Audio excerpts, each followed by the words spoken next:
International Commission of Inquiry on Systemic Racist Police Violence Against People of African Descent in the United States.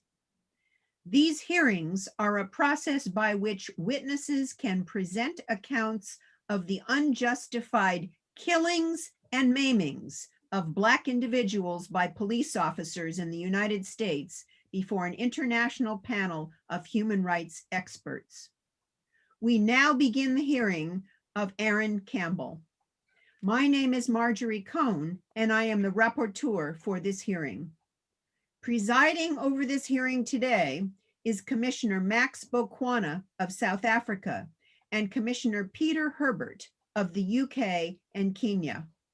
The witnesses for this hearing are Tom Steenson and Marva Davis.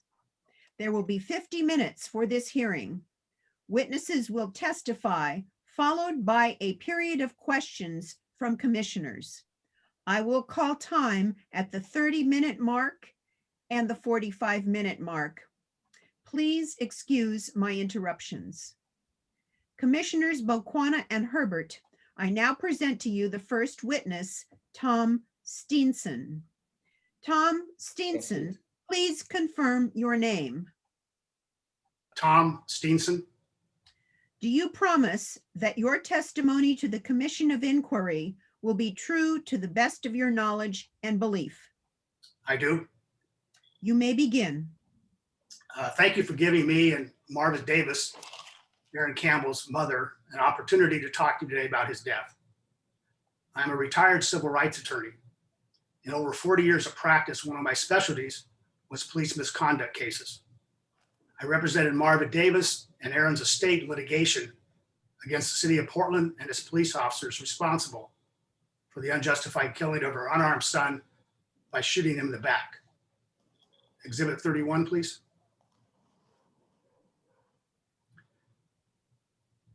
Aaron's shooting is the exhibit up?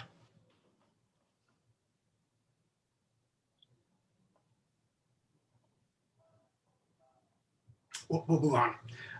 Aaron's shooting received both local and national attention. Exhibit 31, please. Reverend Jesse Jackson, long known worldwide as an advocate for human and civil rights, came to Portland in February 2010 to join with Aaron's family and large numbers of community members to grieve and at the same time protest Aaron's death. In Reverend Jackson's own words, Aaron's death was, and I quote, an execution, end of quote. To put Aaron's death in context, in Portland, like elsewhere in this country, there's a long history of systemic, racially biased policing within the Portland Police Bureau, leading to disparate treatment and sometimes lethal violence against people of color, and particularly African Americans. In 2000, rising out of community's concern about racial profiling, a blue ribbon panel on racial profiling was convened by Portland's police chief. That led to the collection of data on traffic stops to determine whether racial profiling was occurring. In 2009, a different Portland police chief acknowledged that the Bureau's traffic stops data evidenced the same racial profiling that has been found nationally in places like New York City. Most recently, in 2019, the Portland Police Bureau acknowledged that nothing has changed, and I quote, national and local statistics highlight long-standing disparities in the criminal justice system for people of color, particularly African-American individuals, end of quote. Those local statistics are derived in part from the Portland Police Bureau's collection of traffic stops data and use of force data, which evidence the existence of systemic racially biased policing within the Bureau. Here's a summary of that data. Over the past 20 years, African-American drivers have been 2 to 3 times as likely to be stopped by the police as white drivers. Once stopped, African-Americans are searched at 2 to 3 times the rate that whites are searched. However, significantly less contraband, such as drugs or weapons, are found on African-American drivers than on white drivers. This racial profiling has continued unabated with no discernible attempt by police officials or the city of Portland to put a stop to it. Sadly, one is left to conclude that racial profiling is an accepted policy and practice of the city and its police bureau. Similarly, the Bureau's use of force data evidences a disparate amount of force being used against African Americans. For example, in 2009, the Force Task Force to the Chief of Police found that 29% of persons subjected to force were African Americans, while only 58% of all persons subjected to force were white. Those numbers demonstrate a substantial disparity, given that the African American population at the time was about 6%, and the white population was about 75%. The report concluded that the task force was unable to offer any conclusions as to why force was used almost 5 times as often on African Americans as on whites, as one would expect from their relative populations. Similarly, the Bureau's Training Advisory Council issued a report in July 2020, which, and I quote, showed a statistically significant difference between the overall rate of force experienced by subjects perceived to be Black compared to those perceived to be white, end of quote. Anecdotally, and consistent with my sense of what has been happening in Portland, I've been informed by those who closely monitor police misconduct that approximately 25% of people shot by the Portland police, both before and after Aaron Campbell was shot and killed, have been African American, even though their population in Portland has remained steady at approximately 6% of Portland's total population. The takeaway from this is that, whether because of overt racism or implicit bias, at least statistically, the color of your skin makes a difference in interactions with the Portland police. Now, with this context as background, let me tell you what happened to Aaron. In January 2010, Aaron Campbell was a single 25-year-old African-American man with 2 young children living in Portland. Exhibit 2, please.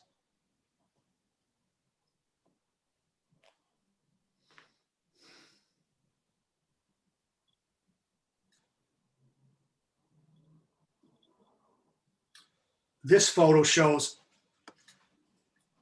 Aaron's 2 children with Marva Davis in approximately 2009. Aaron was very close to his younger brother, Tim, who had become sick and hospitalized in mid-January 2010. Exhibit 1, please. This is Aaron helping Tim with lunch in the hospital, possibly on January 28th, when Aaron spent the entire day at the hospital with Tim. Around 9 a.m. the next day, Aaron learned that his brother had passed away and became distraught and somewhat suicidal. On January 29th, after Aaron's brother had passed away, Aaron's girlfriend, Angie, told her aunt that Aaron was suicidal and had attempted suicide with a gun. Sometime around 4 p.m. that afternoon, the aunt called 911 to request a welfare check on her niece. As a result, Portland police officers were dispatched to Angie's apartment to conduct a welfare check on her and Aaron. The officers knew from the dispatch that Aaron was suicidal and might be armed with a gun. When Officer Luton arrived, he was assigned to the custody team and asked by his supervisor to get his 12-gauge, less lethal beanbag shotgun in case Aaron came out of the apartment unexpectedly. Exhibit 3, please, which is a police photo of Luton's shotgun taken after the shooting. All police photos were taken after the shooting. Luton's shotgun used a regular shotgun cartridge propelled by standard gunpowder. When shot, it sounded much like an ordinary shotgun. The cartridge contained a beanbag projectile, which was a cloth pillow filled with 40 grams of lead shot. When the beanbag struck someone, it was very painful and akin to being hit with a line drive baseball. Officer Frashauer arrived at the call about 1 hour into it and was assigned to the custody team with the role of lethal cover officer, armed with a lethal AR-15 semi-automatic assault rifle. Exhibit 4, please, which is a photo of Frashauer's assault rifle and an unfired round taken after the shooting.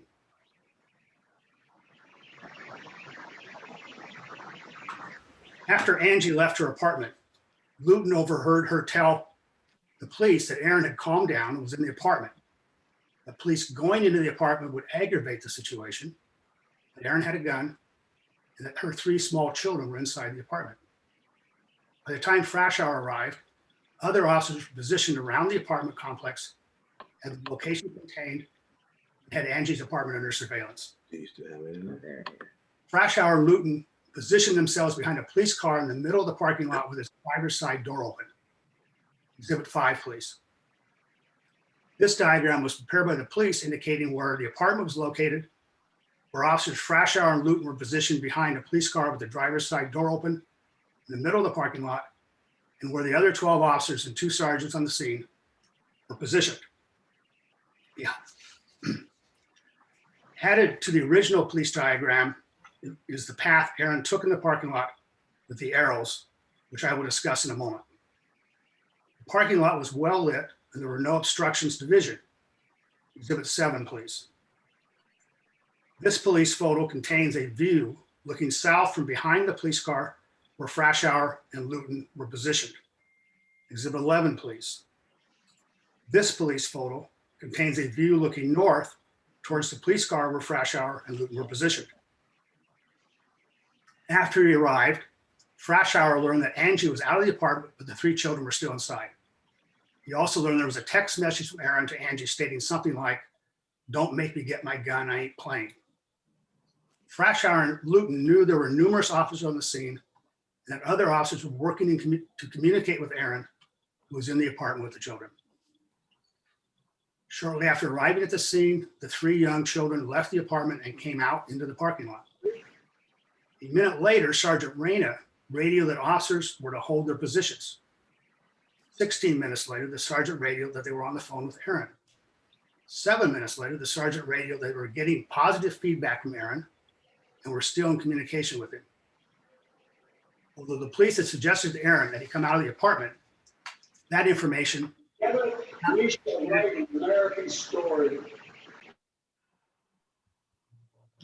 was not communicated to the custody team. At 6:07 p.m., Aaron walked out of the apartment. After he came out, the communications team radioed that Aaron was being compliant. The plan was to get Aaron mental health assistance. Aaron walked out of the apartment with both hands on the back of his head, sidestepping and moving east in the parking lot. Exhibit 5 shows Aaron paths, sidestepping from west to east. Luton told Aaron to stop and slowly walk backwards towards the sound of his voice, which he did. Luton thought his steps were too big and told him to slow down. When Aaron did not slow down, still walking backwards, Luton told him to stop, which he did. Luton then told him again to slowly walk backwards towards the sound of his voice. He did, which left him 10 to 15 feet from where Luton and Frashauer were when he was told to stop, which he did. Exhibit 5, please, which shows Aaron's path where he stopped before walking backwards towards the police car and where he stopped for the last time. Luton then told Aaron to do exactly what he said or he would be shot. Aaron turned his head with his hand still on the back of his head and said something like, "Go ahead and shoot me." Aaron then turned his head so he was looking away from the officers and stood in place. Luton told Aaron to put his hands straight up in the air. Aaron kept his hands on the back of his head and did not move. Luton told him again to put his hands straight up in the air. Aaron did not move. As Aaron stood there with his back to the officers, still 10 to 15 feet away, Luton started shooting Aaron with his less lethal beanbag shotgun. Aaron was struck in the buttocks once or twice, causing him to stumble before he started to run for safety towards a parked car and the alcove of Angie's apartment. Luton has stated to police investigators that he shot Aaron to force him to comply with his instructions to move his hands from the back of his head to straight up in the air. In the span of just a few seconds, Luton shot at Aaron 4 to 5 more times as Aaron ran for safety. Before Aaron reached the parked car, Officer Frashauer fired his assault rifle and struck him in his lower back. Frashauer and Luton had a clear view of Aaron's waistband when he turned around and had his back to them and his hands behind his head. Neither they nor any other officer observed a gun or any weapon in Aaron's waistband at that time or when he ran for safety after being shot by Luton. And in fact, Aaron was unarmed.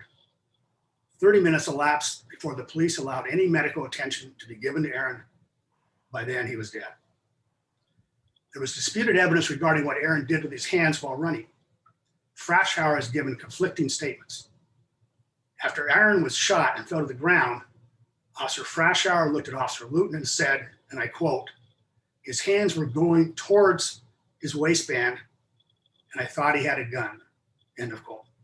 Later, after having talked to his union representative and an attorney, Frashauer changed his story and claimed that he saw Aaron bring his left hand down behind his back, turn about 45 degrees, and by the time he finished turning, Aaron's hand was completely in his pants beneath his waistband. More consistent with what Frashauer originally told Luton, other witnesses told police investigators that Aaron appeared to be reaching toward the place where he had been shot with the first beanbag round. It seems pretty clear that Frashauer's second version was a lie conjured up to protect him from the consequences of what he'd done. Now I want to turn to the issue of discipline for Officers Luton and Frashauer. Put Anthony in the kitchen. Typically, internal investigations by the Portland Police Bureau into complaints about excessive force being used results in findings in favor of the officer and no discipline. In fact, to my knowledge, no officer who has been involved in an in-custody death or an intentional shooting, such as Aaron's, has ever been disciplined.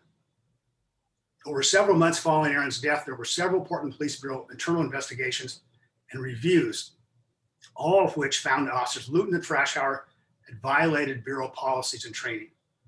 As a result, along with demands by the family and community members for discipline of the officers, the Portland Police Chief and his mayor agreed with the internal findings and recommendations and disciplined Officer Luton, suspension with pay, without pay for 80 hours, and Officer Frashauer, termination of his employment. Specific to Luton's discipline, the police chief and mayor found, and I quote, "Your use of lethal force against Aaron Campbell, or less lethal force against Aaron Campbell, was not authorized by Bureau policy or training and did not meet the performance expectations for a City of Portland police officer. In order for your use of force to have been appropriate in this circumstance, Campbell must have displayed at the very least indications of aggressive physical resistance or the intent to engage in aggressive physical resistance, in other words, violent behavior. And in addition, your use of force must have been reasonable under the totality of circumstances. Neither element was met in this case." Specific to Frashauer's discipline, the chief and mayor found, and I quote, "Your use of deadly force against Aaron Campbell is not authorized by Bureau policies or training. Your judgment and decision-making violated Bureau policies, training, and the expectations of you as a City of Portland police officer. Campbell did not pose a significant and immediate threat of death or serious physical injury to you or others. Further, you are not reasonable in concluding that Campbell posed a threat at the level required to use deadly force. In the totality of the circumstances at the scene, use of deadly force was not reasonably necessary." The police chief and mayor also laid out a number of factors that they relied upon. Those are in my written submission and in exhibits 14 and 15. I'll just mention a few of those. The reason for the initial call was a welfare check. Campbell was not reported as having committed a crime. He wasn't wanted for a crime. He was reported distraught and in need of mental health assistance. Basically, the communications between Campbell and the police were positive in nature. He didn't threaten officers. He didn't come out with a weapon drawn or in view. He came out with his hands behind his head, clasped together. For the most part, he followed instructions. They had a clear view of his waistband, and neither they nor any other officer observed a gun or any weapon in Aaron's waistband at that time when they first saw him or when he ran away after being shot by Luton. The two officers filed grievances challenging their discipline. With the overwhelming and largely undisputed evidence, the multiple levels of internal findings within the police bureau, and the well-reasoned decisions by the chief and mayor to impose discipline, one would expect that the discipline of the two officers would be upheld. An arbitrator did uphold Luton's discipline. However, a different arbitrator, essentially substituting her opinion for that of the police chief, found there was no cause for the discipline of Frashauer and ordered that Frashauer be reinstated with back benefits. As discussed more fully in my written submission, I and others believe Frashauer's reinstatement is the result of a flawed arbitration system required by the police union's contract with the city of Portland and state law, which interferes with the ability of the city of Portland and its officials to get rid of bad police officers, particularly those who are involved in police in custody deaths and intentional shooting deaths. Now, I want to turn to the systemic lack of accountability for Portland police officers who engage in misconduct, especially those responsible for in custody or intentional shooting deaths. I'll talk about the criminal justice system, the disciplinary process, civil litigation, and citizen review. The criminal justice system in Portland, like the rest of the country to some degree or another, does not hold officers accountable for officer-involved intentional shootings or in custody deaths. Locally, that is evidenced by the fact that no Portland police officer, to my knowledge, has ever been charged by a grand jury or the local prosecutors with murder or even manslaughter in such cases. The failure to indict Officer Frashauer for shooting Aaron in the back is one such example. One might ask, why is that? I and others believe the answer is that the same prosecutors who work with the police every day are the ones who present officer-involved intentional shootings or in custody death cases to the grand jury. That conflict of interest, and perhaps political considerations as well, lead observers like myself to believe that prosecutors don't pursue cases against the police with the same zeal that they do in similar cases against private citizens, leading to grand juries failing to indict police officers. Unless outside prosecutors are brought in to handle such cases, history teaches us that this local, as well as nationally recognized problem will only continue. Consistent with the unsuccessful effort to terminate Officer Frashauer's employment, Portland's disciplinary process for its police officers in these types of cases is largely ineffective and provides little or no officer accountability. One reason I say that, as I mentioned before, is that I'm aware of no Portland police officer ever having been disciplined for an intentional shooting death or causing an in-custody death. Civil litigation against Portland police officers also not have meaningful consequences for officers who engage in misconduct. Even if there is a monetary settlement or a trial with a verdict with damages awarded against a police officer, the city of Portland and or its insurance carrier pays for anything paid to the victim or the family of the victim. The city also pays for the officer's attorney fees and any court costs. And a settlement or a verdict against the officer does not trigger the imposition of discipline or any other adverse consequences for the officer. Portland has a citizen review committee, which on its face sounds good, but in practice today is very ineffective and does little to hold police officers accountable for their misconduct. It has no authority to review complaints regarding police in custody deaths and intentional shooting deaths, such as Aaron Campbell's. It also has no authority to recommend or impose discipline on a police officer. Last November, with a very large voter turnout, 80% of the voters in Portland did approve a new citizen-led oversight board, which will be able to take a more involved role when overseeing the police bureau than its predecessor, including investigating all complaints against officers regardless of the type of misconduct. And it will be able to exact disciplinary action up to and including firing police officers. Not surprisingly, the powerful police union opposes the new citizen-run oversight board, and it remains to be seen whether that board will ever be implemented. In sum, currently none of the available mechanisms to hold officers in Portland accountable for in-custody deaths or shooting deaths are really effective. As a result, officers are allowed to act with impunity. Many observers, both locally and nationally, including myself, believe that this failure to hold officers accountable for their actions contributes to the disparate policing of African Americans, including the disproportionate use of deadly force against them. Thank you for listening. After Marva talks, we will try and answer any questions you might have. Thanks. Thank you, Mr. Steenson. Commissioners Boquana and Herbert, I now present to you the second witness, Marva Davis. Marva Davis, please confirm your name.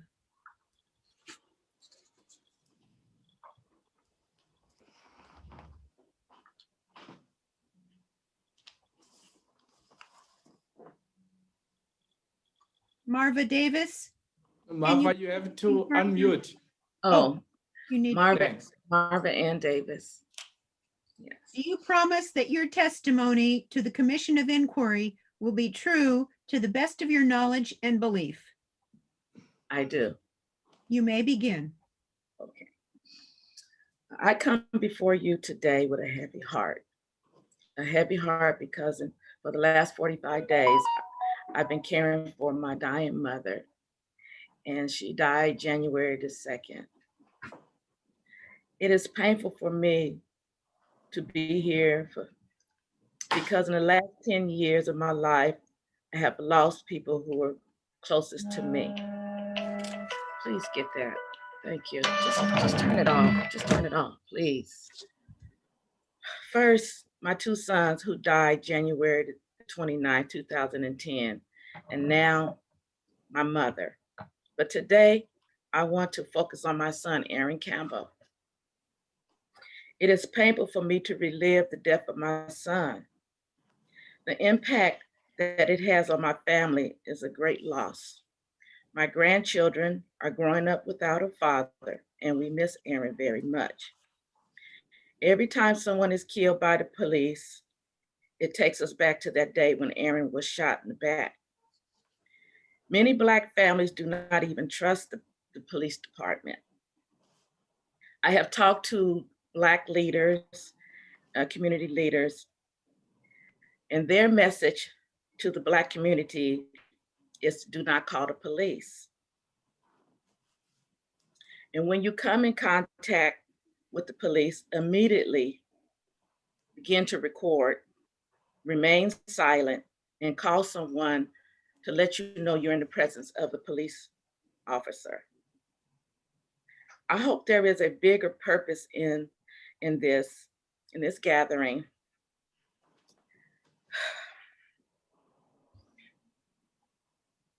And I'm here before you, and I hope that we are not just here just to share and to relive this painful experience, but that we will, in gathering, will be prompt to make a difference. And that would affect the impact that the police, it will impact the police's jobs, their duties, and be accountable for the crimes against humanity. And so in telling you this story, I do not want to leave this meeting having no mission and no purpose. I'm telling you my story. My intentions and hope is that this will ignite and empower us to join forces with me and others to putting an end to police brutality. We have to do more than just talk when it comes to police brutality. We have to do more than just gather at a forum such as this. This is very, very painful. There has been a big purpose and mission behind, there has to be a big purpose and a mission behind gathering here today. And so what I'm asking you to do is to take a good look at police brutality. My question is, what is the intention for this? I know that we are not here just to reflect on the painful loss of our children's lives and the thoughtfully snuck out of their life. And it turned our world upside down. I know there has to be more to our purpose in being here. Let's make a difference in our lives and the families with children who are at risk to police brutality. Let's make an impact on what happens from this point on. Thank you. Thank you, Ms. Davis. This is the 30-minute mark.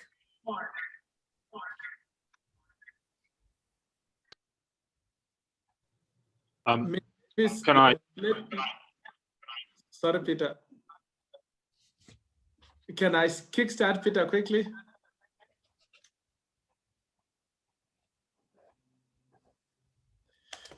No, I just wanted to address Ms. Davis first and foremost and say to her, please accept our condolences for this tremendous loss that you and your family has suffered. And you must also understand that in this gathering is a collective number of human rights defenders and those that are fighting for justice throughout the world. And please be assured that we are here not just for an academic exercise, but we want to take your pain, your experience to the rest of the world.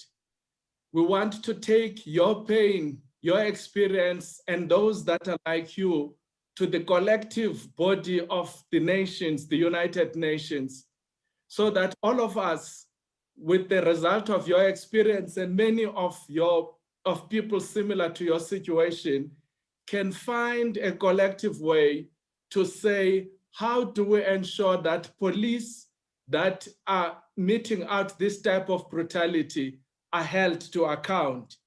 How do we make sure that there is justice, but in the end, we can raise these things so that the whole world and the police in the United States in particular understand that this behavior is unacceptable and it cannot be tolerated, to make sure that it doesn't continue. So we have undertaken that difficult task, and be rest assured, we want to keep these matters alive, because if we don't, many families will suffer the same way you have done. So we want to thank you for having the courage to come to us, because your courage will indeed be a benefit for many people who will be victims of this type of brutality. So please be assured, we do this thing with all seriousness that it deserves. And as you can imagine, it is now being discussed throughout the world. So thank you very much. I will ask Peter maybe to proceed with the questions, whether we start with Tom. I think that's where we need to focus first. Thank you. Ms. Davis, I won't repeat what Max has said. I simply endorse everything he said, and obviously the condolences to the recent death of your mother as well. I'm actually, tired is not the right word, saddened by listening to this litany of abuse. And before I ask a question of Tom, who gave a very thorough presentation of what happened that night, is that actually on my visits to the States and different parts of the world, I am struck by the fact that this type of police brutality and racism only endures because the majority of white people aren't bothered that it endures. And there's a face by, there's a book called Faces at the Bottom of the Well, which I forget the author, and he said exactly that, not my words, but his. And therefore what has not happened is that it has not been economically unproductive for white police officers to kill African Americans. If it ever became economically or politically unproductive, they would not do it. And viewed from the United States, from the UK, from Kenya, and most other police forces, I was just looking at the statistics. 163 people died in the United Kingdom in police custody in 10 years. 13 were people of color. That's 8% compared to 3% of our population, the present population. And Finland, Norway, Sweden, most of the armed officers are armed, but they do not shoot each other. And so for me, on my visits to the States, is that I found that even the majority of African Americans did not go out on the street and demonstrate when the Black Lives Matter movement took hold. And certainly, white people did not get out and demonstrate until the vicious murder of George Floyd. And so for me, the challenge is, I don't know, Tom, it's not for you to answer for everybody, and it's not for Mavis to speak on behalf of the whole people. But it is striking in a sense that as a people, the United States tend to perpetuate gun violence. And just my final thought, and I apologize for taking far too long this time. I thought it's important. I took part in a police training exercise in Georgia run by the Georgia FBI in 2008 on exchange with the Metropolitan Police. We were given a scenario video of some players coming to the door with knives, guns, staves, sticks, and within the space of about 10 minutes, after we'd been shot repeatedly in this training video, we ended shooting everybody. We shot the suspects, we shot other police officers, we even on occasion shot each other. And for me, the lesson of that was, if you give human beings weapons, they will use them. So as an outsider, my recurring police belief is, and there's a video you can see on YouTube of police officers in London, who are no angels by any means, surrounding a black man wielding a machete and a sword, and they wrestle him to the ground with 10 shields. No taser, no shotgun, no weapon, no nothing. And so there are legions of examples all over the world of the non-lethal application of force by human beings against each other without shooting individuals and killing another human being. I just had to say that. I'm sorry for that long resume. I just wanted to get that off my chest. And the question for Tom is this. Oregon is meant to be one of the more enlightened parts of the United States, supposedly. I was on a police authority in London for 8 years. We had the right to go anywhere we wanted to, and there were still deaths in custody that occurred on our watch, shame to say. It did make some difference, and I just wondered, what does the community, the voters of Oregon, do you think, the lawyers of Oregon, the judiciary who are at the more liberal end of the spectrum, what consensus about the necessity of having the police accountable to the people who put them there, elect them and pay their wages, for essentially paying for them to commit executions in the public name? Well, historically, in Portland, which I'm most familiar with, police chiefs are usually overseen by the mayor, sometimes another commissioner, but usually the mayor. Almost all mayors come in and change the police chief. Each change promises good and safety and all those things you hear from essentially politicians. But the reality is, once in place, the mayor, the city officials ignore the police bureau. The police chief is allowed to handle things the way he or she chooses. And the union is so incredibly powerful that essentially what the union wants done in terms of policing, with the emphasis on officer safety, with kind of a us versus them mentality, is what prevails. And you see that, for example, in the racial profiling statistics. Why is it that no one's ever said no? Let's stop doing that. You see it in the use of force statistics. Why has nobody ever really said, we're just going to stop doing that? And in part, I think in substantial parts, because of the police union that essentially writes the rules and creates the practices that the police chief kind of nods to, and there's no real oversight from above. I think that there has been a change in this last year with the George Floyd killing and the outpouring of grief and outpouring of protests and marches. And there's been a change. I can guarantee you that that new citizen-run oversight board presented to the voters a year ago, it would not have passed by 80%. I'm not sure it would have passed at all. So I think there is some hope in that regard, but it may not ever see the light of day. It may not ever survive the challenge. Thank you. Thank you, Tom. Maybe, Tom, just two questions, and based on your on your long history of involvement in matters of this nature, and I asked it from Judge Murphy the other day. From the time you started practicing 40 years ago, have you seen any improvement in terms of which the African American have been treated by the police? And maybe if you can just pause that, and there's another I think you qualify to answer. Why is America see African American males as the enemies of the state, not deserving the right to dignity, even the right to life, that can just be dealt with in execution style, similar to the matter that we're talking about? Why is that so? Because it seems to be systematic and part of the DNA of the law enforcement agencies. Well, two things, I think. In part, law enforcement people are just people, and they meaning our society, and particularly our white society in this country, have never really come to reckoning with slavery and what that has meant and continues to mean, I think, in terms of our history and how people think about people of color. And we did not think people of color, particularly African Americans, were human because we enslaved them. And I think the remnants of that continues to today.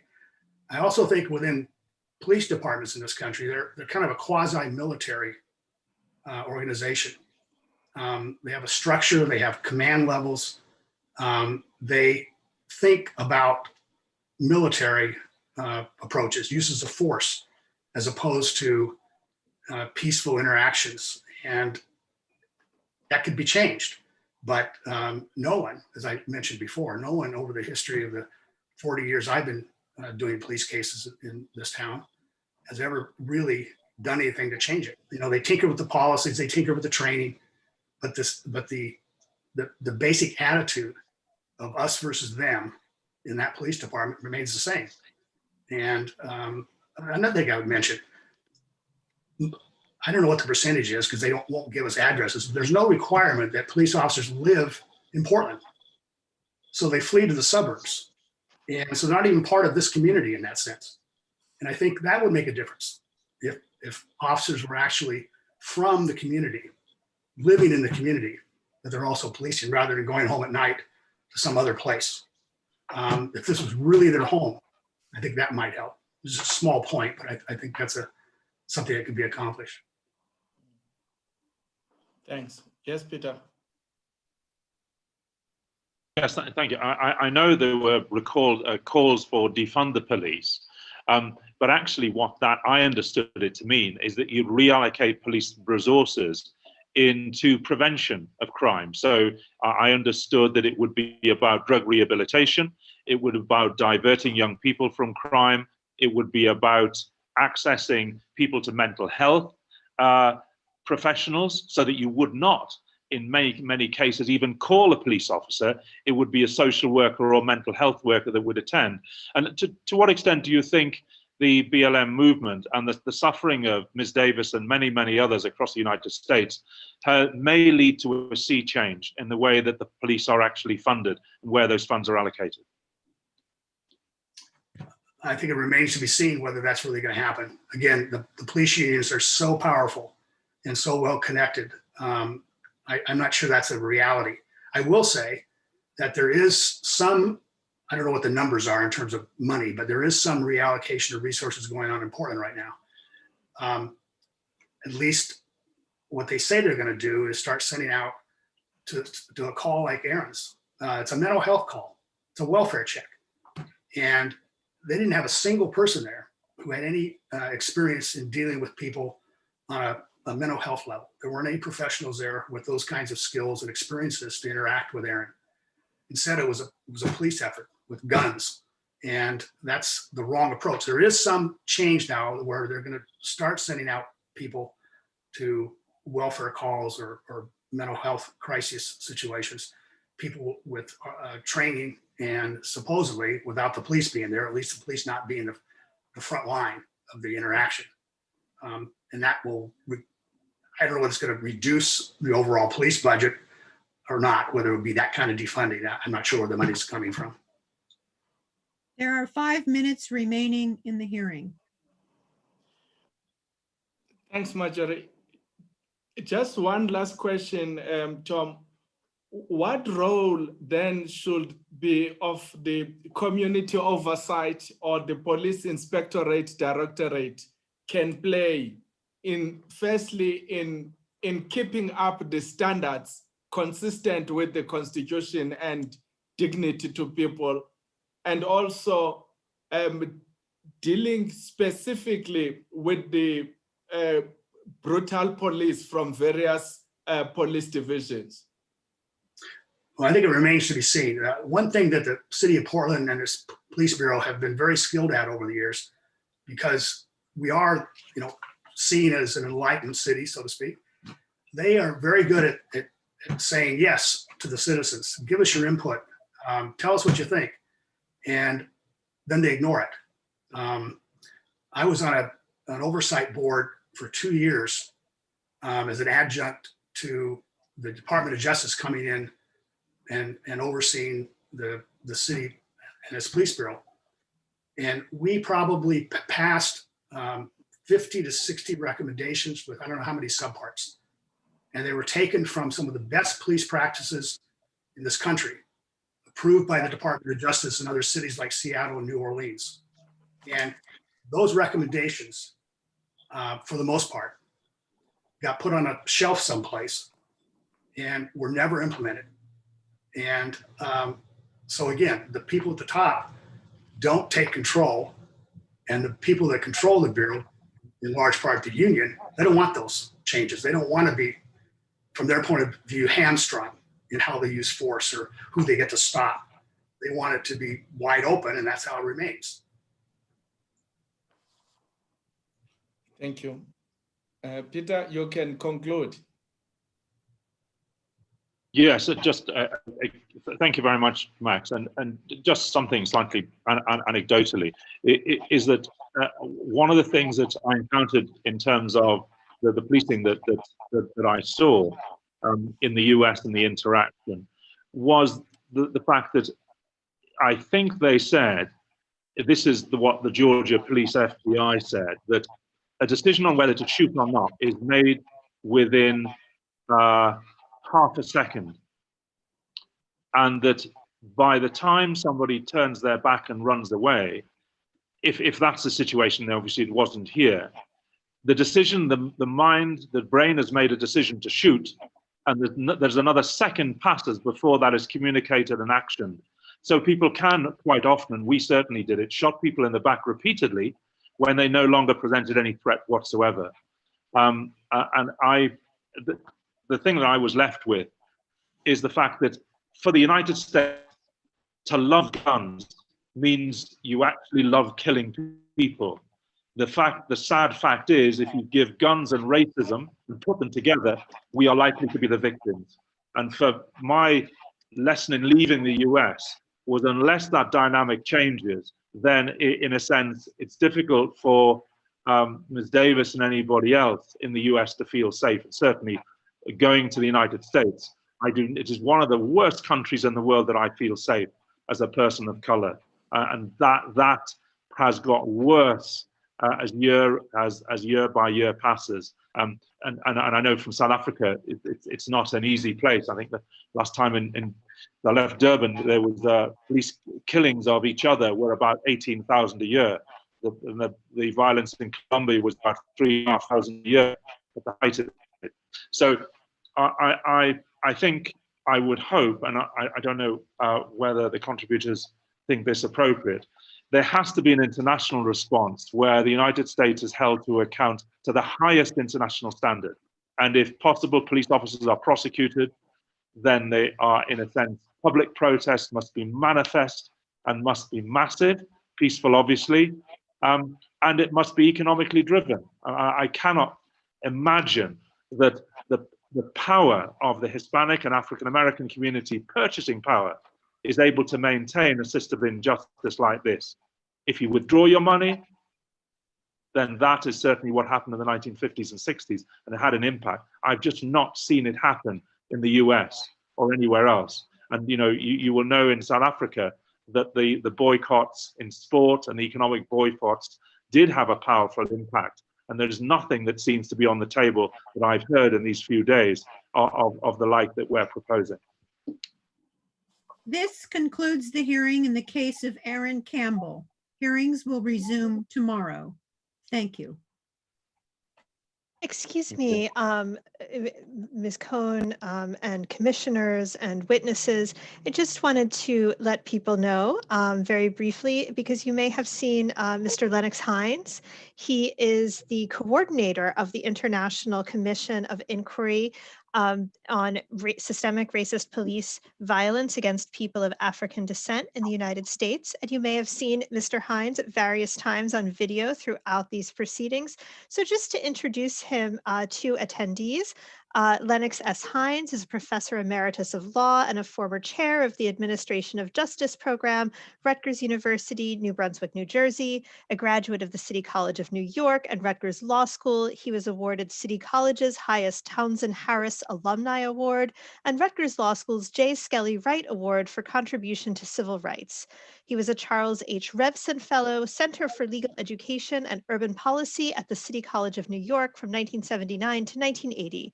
In addition to his practice as a criminal defense and international human rights lawyer, he was Nelson Mandela's U.S. Attorney and Counsel in the United States to the government of South Africa, the African National Congress of South Africa, and SWAPO of Namibia. He is the permanent representative to the United Nations for the International Association of Democratic Lawyers, and he has admitted to practice before the United States Supreme Court, the International Criminal Court for Rwanda, the International Criminal Court for Yugoslavia, the Permanent International Criminal Court in The Hague, and the Special Court for Sierra Leone. He has published and taught about crimes against humanity under international law for more than 2 decades and has presented expert testimony on the crimes against humanity of the apartheid regime before the Truth and Reconciliation Commission in Johannesburg, South Africa, presided over by Archbishop Desmond Tutu. And he has provided tremendous leadership experience and tremendous wealth of knowledge throughout this entire process. And we have several other steering committee members with us today as well, including Beth Lyons, Jeannie Mirror, the president of the International Association of Democratic Lawyers, and Nana Jamfi, the president of the National Conference of Black Lawyers. So apologies for the interruption, and thank you again to our wonderful steering committee members, and of course to the witnesses, to Ms. Davis and Mr. Steenson, to the rapporteur, Professor Cohn, and to the commissioners today, Mr. Max Bukwana and Peter Herbert, OBE, Judge Peter Herbert. Thank you so much again. Thank you, Ms. Cates. A lot.